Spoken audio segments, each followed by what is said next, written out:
violence à l'approche de l'élection présidentielle qui doit se tenir en octobre.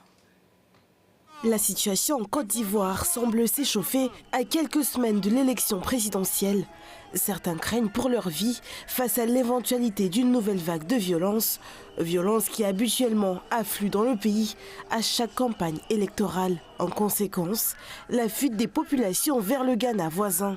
Le scrutin en Côte d'Ivoire, ce n'est pas bien. À l'heure de chaque élection, il y a des morts. Et pour ce scrutin, il y en aura énormément. Quand tu vois le pays, même tu as peur. Quand tu vois la couleur, l'atmosphère, même là, tu as peur. Et puis quand les gens parlent leur langage, ça dit que c'est comme un débat. L'autre dit que quand ça va arriver là, vous allez voir ce qu'on va faire. L'autre dit vous allez voir ce qui va se passer. Nous, moi, je ne fais pas politique. Moi, je ne fais pas politique. Je ne fais pas politique. Je ne fais rien. Donc quand moi, j'entends ce genre de trucs là, en tout cas, je ne suis pas tranquille. Il ne faut pas y avoir soit là, ça va venir tomber sur moi. Je fais comment? Alors, je préfère quitter là. Venir m'asseoir quelque part au moins où je sais que je ne veux pas entendre les trucs comme ça pour faire battre mon cœur. Et puis moi, j'ai un problème de tension. L'afflux est important mais sous contrôle, affirme le secrétaire exécutif du Bureau ghanéen des réfugiés.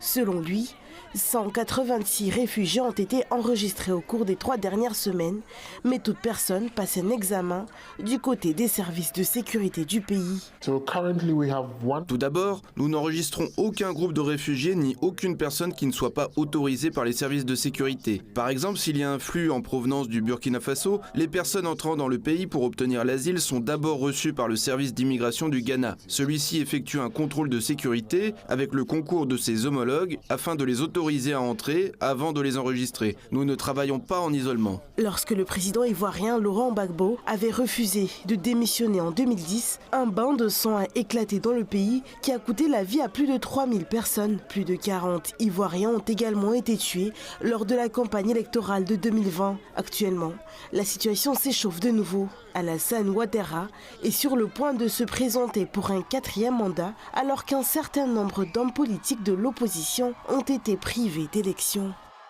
C'est tout pour l'essentiel de l'actualité. N'hésitez pas à nous retrouver sur les réseaux sociaux XVK, Telegram, tout l'univers numérique de RT en français. Merci.